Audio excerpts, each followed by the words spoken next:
Hello, ladies and gentlemen. Welcome to the FoxieMoose show, where we break down and study character designs for indie game developers, aspiring concept artists, or anyone interested in character design. Today's video, we're going to be analyzing Trish, the ex-soldier, to see what was done well and what could be improved on. So let's get started. So this is Trish over here. Trish was actually some of you may be familiar with Trish. She's one of the characters I did for the Mages theme of the week, which was actually last week. Um, and we're going to be basically analyzing and breaking her down to see what we did well and what we didn't do well, and how we can fix her up. So let's get started. So for starters, we're going to start off with her story. So if we actually, since we have access to the PSD from where she was concepted, we can go back and see what was going on. So this is the story. This is like her concept art. And if we go up in this little corner, we can see what I wrote down and what I was thinking when I was concepting the story for this character. So Trish is a chaotic neutral character, which means that she does she's not good, or she's not evil, but she's more towards like the evil side. So if she has to destroy a city for her own personal gain, she'll do that with no problem, as opposed to a neutral that won't really like do anything. So Trish is a fire mage, and immediately, if we look over here, if we look back at the image, I'm not really getting that fire mage vibe. So it seems like that was lost. Um, she's a mid-range combat. She uses mid-range combat, and if we look at this, she looks like she has some kind of range to her. We don't know if she's mid-range. She looks more long-range, mainly because of the disc in the back here. This one back there. So that makes her look a bit more long range, not to mention these really long trails. Floating swords, we did that. These look more like daggers. So I think we could have defined the swords a bit more. She's an ex-royal guard. Now, this one was a bit tricky. Ex-royal guard is tricky. I think what we could have done here was add some kind of armor to her instead of having her look more like a mercenary for hire, because we're not getting the ex-soldier feel anymore. We're getting someone that is a rogue mercenary. And for a while, that's what I started like. That's what my mindset was when I was making her. I was thinking of a rogue mercenary. So that might be why she looks like that. Let's continue. And you see some notes that I have over here, like she has protection from magical and physical, because the story that she came from, or in my head, was that she basically used to be a guard for the Fire Nation. So, and there were different types of nations that used different types of magic and had different types of fighters. So she needed some kind of protection from magical and physical damage. Maybe like, I wrote down a note about a torn symbol, maybe a cloak with a question mark, which we did add. And then I wrote down some personality markers where the character was confident and methodical. And these are just some extra notes about the nations and that I wanted it to be for our 2D fighting game. So that's the story. And as we look at the character, we don't really feel that, like, we get a vibe of soldier just because of the camo and the green. But other than that, there's nothing. This feels like there's something missing about this character. So we're going to try to figure that out today. The next thing to break this down is the shape language.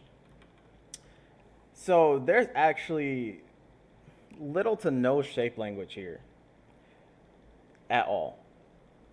So shape language is basically how shapes tell the story of your character.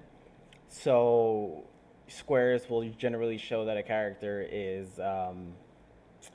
is, like sturdy, and triangles will show that the character is like aggressive or nimble. Circles generally show that something is like soft or round or huggable. And shape language also means that the way that it's basically the way that motifs work, the way shapes work in general for your character. So motifs meaning like the patterns of the characters, repeating shapes, all those anything that involves a shape essentially.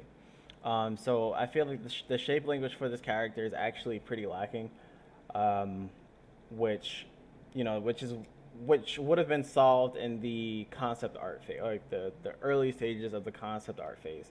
But because we rushed through it, we didn't get to spend too much time on this. Um, and we actually can go back over here and see that. So you see that we started out with like triangles. We tried some circle stuff. We had these diamond motifs. And we were actually like trying to use like some shapes. Even this helmet is shaped like a diamond. Let me get the red color here. Even this helmet here has like a diamond-ish shape to it. And even this, and I had to sneeze. Sorry, I should probably edit that out.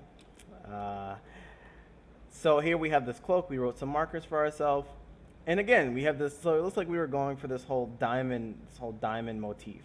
That's why the swords or whatever they are look like that. So we have this diamond-shaped cloak, you know, and we were really trying to push that diamond feel, just because asymmetrical shapes tend to look the coolest, and I like points. I personally like points.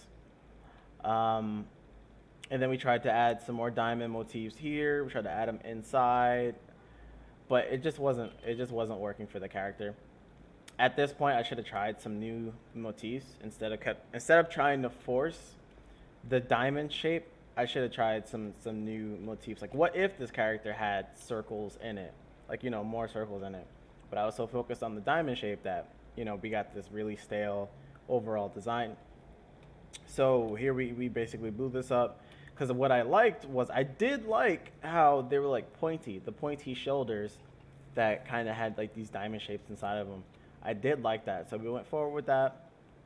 Um, and in terms of shape language here, this one right here did a really good job, I think, for shape language, because when I looked at it, when I first saw it, I was like, there's something about that I like. But then I thought it was I only took like one thing from it, but looking back at it now, I probably should have went more in this direction, because the biggest thing that's missing from Trish right now is that she doesn't really have that armor on her. And the whole reason I didn't add the armor to her is because I was thinking, oh, she's a mage, she's mid-range, she doesn't need armor. I was thinking very logically. But I think the readability of the character would have been better if if we added armor to it.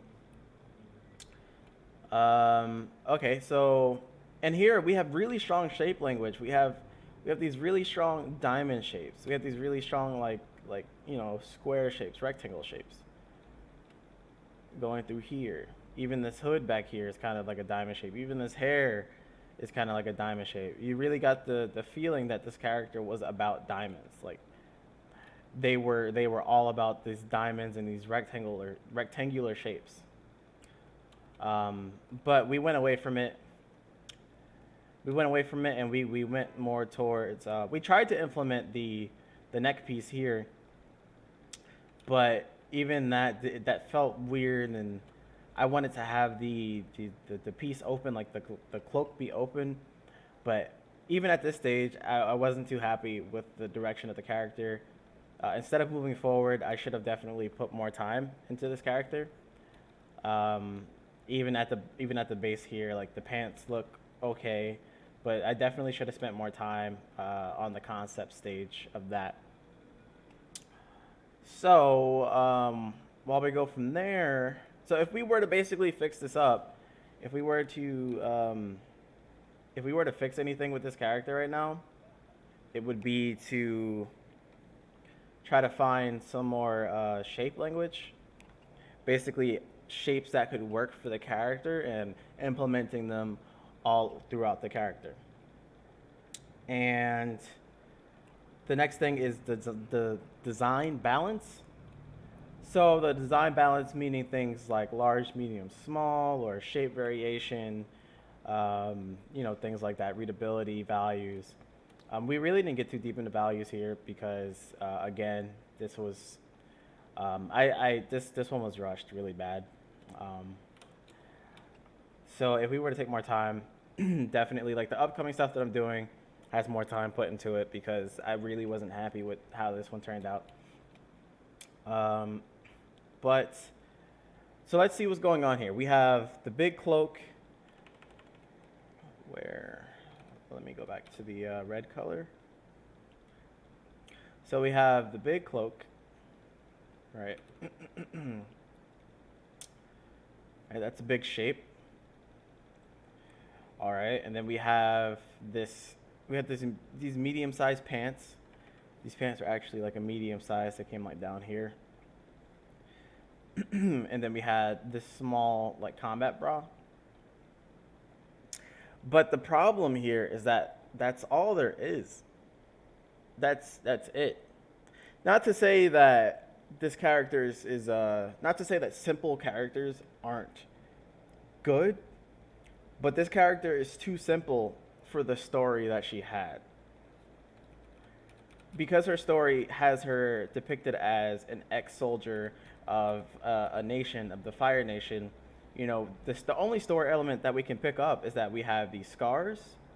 There's a scar here, and there's a scar there that she crossed out. If I can do that, she crossed out like some kind of symbol. That symbol should have been our shape language. That should have been our motif, and motifs are actually what we're going to get into next, just to go in detail.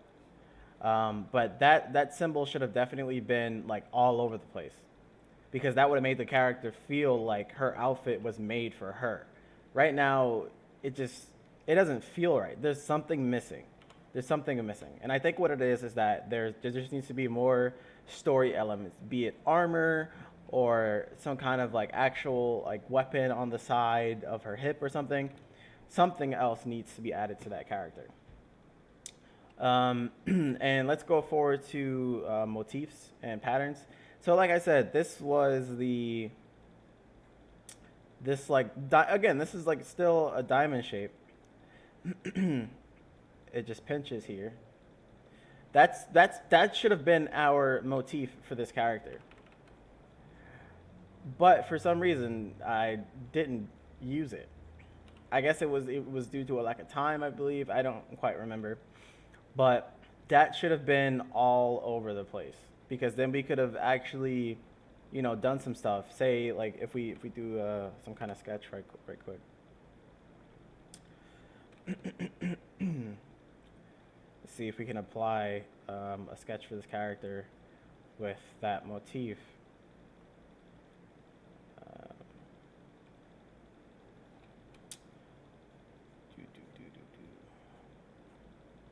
Right, so just the basic character.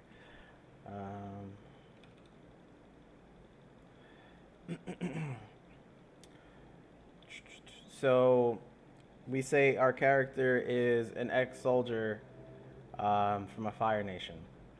Like immediately, she should definitely have some kind of like armor on her. So, and let's use let's use this shape here. So if we make this armor piece something like this. And even though she left that nation, this is still her battle armor. It's still hers. So she should have definitely, like, since she had that attachment to being a soldier, and that's all she knew, we should have definitely shown her having, like, that kind of armor. So maybe she has it on, maybe she has it on one side, then that kind of comes down, or whatever. And then we can keep the pants, like the soldier pants, the baggy cargo pants, something like that. They should have went down a bit more. You know, they're going down like this. And I'm just sketching in really fast. This is how you basically start getting your ideas out. Actually, let's put this on both sides just for now. And we're not doing like a full like demonstration today. I just really wanted to show the idea of, you know, really trying to tell the story of your character and playing around with the motifs and patterns. You know, maybe these maybe she has like these I don't know, maybe there's like something here that uses that like pattern shape. Maybe that's like some kind of tabard, right? So I mean, even there, it's like once you have that motif, that motif should be all over the character. Even the hair. Remember we had the hair before? It was kind of like it was like that diamond shaped type hair. Now it's just like flat. It's like, where is the story of the character? Like, what is happening? Like, where did she go? So if we add that back in here, it's like, oh, okay, that's still kind of the character looks the character looks uniformed. It looks weird right now. That's because, like, obviously you should put more time into it, but the character looks unified. So I don't want to make this video too long, so let's get to the last point. The last thing is colors. So we chose the army, like the army green type colors, just because I felt like that was a good decision for like a soldier. But again, there's too many elements missing. So there should be like, this cloak should be like closer to a black color if she ran away and she's like an ex-soldier. I assume she's trying to hide from, you know, that nation. So I would assume that cloak should be some kind of black. Her clothes colors are still green, just to represent that attachment to like some kind of army feel. But I think we were really limited here with just everything. Everything was rushed about this character. So the colors feel okay, but the red is okay, right? So the red should definitely be like, again, it just feels like something is missing. I know I keep saying that, but I can't really like say that this needs to be done, that needs to be done, because so much needs to be discovered about this character that, you know, anything I say is going to be like, okay, yeah, like that should have been added and that should have been added. So yeah, that's the gist. Basically, it boils down to this character needing some more time put into it. Definitely, for sure. But it was fun to do, and I learned a lot from it. So that's it for these videos. I definitely want to do more videos like this. I feel like I keep saying that. I want to do more videos like this where I break down the characters. Hopefully, I know this video was kind of rough. It's the first video for it, but they should get better over time, hopefully. I'm definitely going to try to make the next video a bit better for you guys. If you have any questions or comments or concerns, you know, drop a comment below.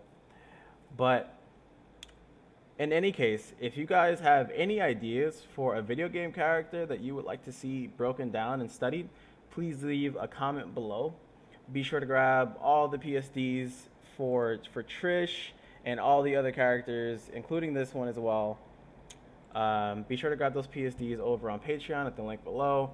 And if you enjoyed this video and like to see more, be sure to give this video a thumbs up, subscribe, and hit that bell. If not, then give it a thumbs down. That's okay too. Thanks for watching, folks. Till next time, stay foxy.